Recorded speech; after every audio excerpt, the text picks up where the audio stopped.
You ready? Absolutely. All right. Welcome back to the Black Hills and Eastern Railroad, everybody. I was listening to the Second Section podcast the other day, and actually an old episode, about a year, maybe a year and a half old, Section podcast. And Mike and Andy had a roundtable basically discussing the state of model railroading, the industry, organizations, manufacturing, all that type of thing. Pretty wide-ranging discussion with a roundtable of distinguished speakers, I would say, people from Twin Cities Division, a couple of other podcasters, and a lot of interesting discussion ensued regarding what's happening in model railroading. That helped me focus on how to produce the video that I took here a couple of weeks ago. My local division, Dakota Southeastern, was set up at the Sioux Falls Downtown Library a couple of weekends ago, and we're basically doing an outreach event down there. They were displaying their N-Trak modules and their HO scale modules for the public. And doing basically some recruitment, some outreach, and some education. It was really a fun event to see and fun to shoot. I wish I could have spent more time with it, but just time was limited that weekend, and I didn't get a chance to do a whole lot more than drop in, say hi, get some pictures, and then pop back out again. In any case, I wanted to discuss a few thoughts that I had regarding specifically that division, that organization, and being in the NMRA, because it's sort of top of mind now from the Second Section podcast. What I have to say might be a little bit controversial as far as the NMRA is concerned with some of you guys, but I wanted to give it basically a shameless plug. I wanted to spend some time and discuss with you a little bit about the NMRA in general, and specifically what happens when you join, and some of the benefits that are in it for members and for you specifically. So thinking about some of the things that DSED does as part of their annual programming, their lineup is generally kind of predictable over the last few years. The first big thing that I can think of is with the two sets of modules, the N-scale modules and the HO modules. They do set those up for public and private exhibitions, and they've been traveling around to train shows, and they've actually been setting up for private events as well. The train shows, they've traveled recently as far as Oklahoma City. They go to Lincoln every year, and then of course they have the train show in Sioux Falls in November, the SVMES train show. You saw pictures of that in a previous episode. I can put a link to that in the description. And also they have their spring train show that the DSED actually runs themselves downtown Sioux Falls. I'll put a link to that in the description as well. So we've got both of those as Black Hills and Eastern Railroad episodes now. But as far as their other programming is concerned on an annual basis, they run a couple of times through the Sioux Falls School District ComEd classes, basically as an education and outreach type event, and they draw in quite a few members from that as well. It's always pretty well guaranteed that they'll get at least 2 or 3 members off of that of every session they run. And it's really a good way to introduce people to the hobby that's low cost and low risk, and it really helps to show people how easy it can be. As I mentioned, the DSED also does that Greater Sioux Falls train show in the spring. That's this year, I believe, the 23rd and 24th of March, 2024. And then they do some other stuff sporadically, like this last year they had a progressive dinner tour of members' layouts, which was I wasn't able to attend that, but it sounded like a really fun event. We've got 2 stations at every show where you can Way at the bottom, did you find the welding shop yet? sit down on an actual working layout, and we teach you how to run a train. Run it backwards and forwards, and there are switching games to play so that you get qualified to do it. If you do it right, we give you a driver's license, and we pull some of the kids out of the class and come over and make them prove they earned their driver's license by running on the big layout, which has mom and dad smiling, and until I go over and say to the mothers, now what this buys you is a visit from your son saying, "Mommy, I want a model train." So we have a good time with that class. And I guess from what I hear, we're over 40. So in the 2 stations, we've been busy because it takes about 15 minutes to run a full station with the way we do it. But we've got it set up. One of them's got 4 industries on it and 2 main lines, and there's a crisscross in the middle. And so you ask the kid to figure out how to get a car from one end to the other end. And there, and so they gotta switch the switches and move things, and every now and then they'll get the engine on the wrong end, and they said that's not going to work. You got to figure out how to run around the car to get the engine on the right engine, or it's going to get trapped up against the earth.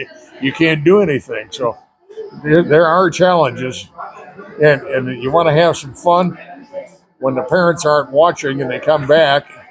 I love asking a father to do it. And in between the father sitting down and the child leaving, I put it on a set of long cars. And it's easy to play the game with long cars or with short cars, but playing it with long cars is fun watching fathers get frustrated.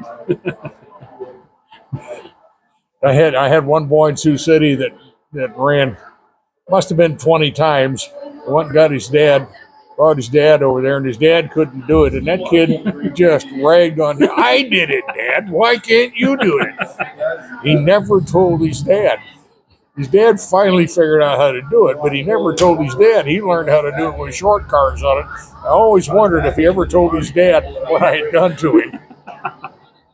You guys are doing amazing work, Jay. Well, and I got to admit, I have a lot of fun doing it. It certainly looks like it, Jay. No. And then as far as some of the other like neighboring divisions, and I spoke a little bit about Twin Cities Division, they have that Twin Cities Crossing Gate podcast. If you haven't caught that yet, you need to take a listen to that. Those guys have a lot of fun, and there's a ton of good information in that podcast that comes out. It's not super regular, but what it is, it's a lot of fun, and it's pretty relaxed. And it's from and for guys just like you and I, and girls too. Another thing that the Twin Cities Division is doing is they are into, at least once a year, they do an operators retreat and a modelers retreat, basically for development of their own membership. And really, DSED is kind of too small for that. We're a pretty small division out here in Southeast South Dakota. But so there's not a ton of programming like that, but if anybody wanted to get anything new started like that, they certainly would stand a good chance of take that and run with it and make it happen, and I'm sure it would be a smashing success.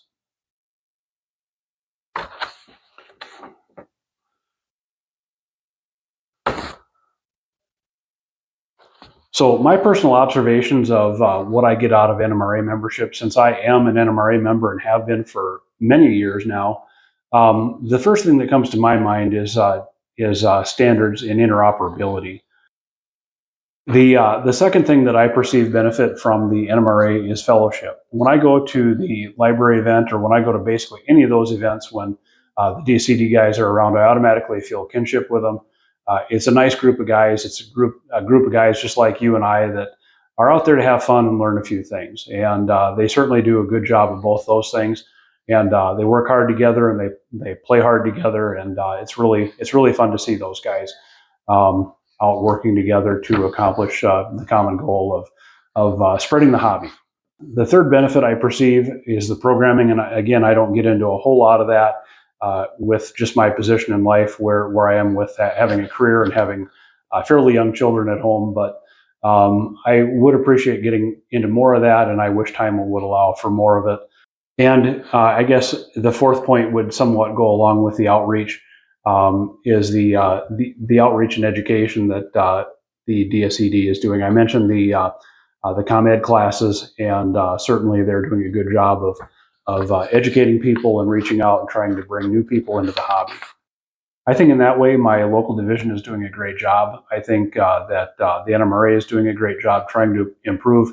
And I know that NMRA has probably a black eye with a few people, but I would encourage you to take a second look if you've maybe somehow been disappointed with your membership in the past, and I would encourage you to get involved and find a cause and champion it in your local division. So then the question is, Eric, so I've never been an NMRA member. I don't know what happens when I join. I don't know how to get into my local division. I don't know who to contact. So the first thing that happens, you can go to the NMRA.org website, and there's a membership link over there, and there's a sign up link. So what happens when you pay your annual dues is that you're automatically enrolled as a national member, of course, and then you're automatically enrolled in your local division and your local region. So, for example, here in South Dakota, Southeast South Dakota, we're in the Dakota Southeastern Division, and we're in the Thousand Lakes region. So you're automatically a member of wherever it is that you reside, that local division and then that region. And that gives you access to the division meets, whatever division meets or whatever programming is put on by your local division.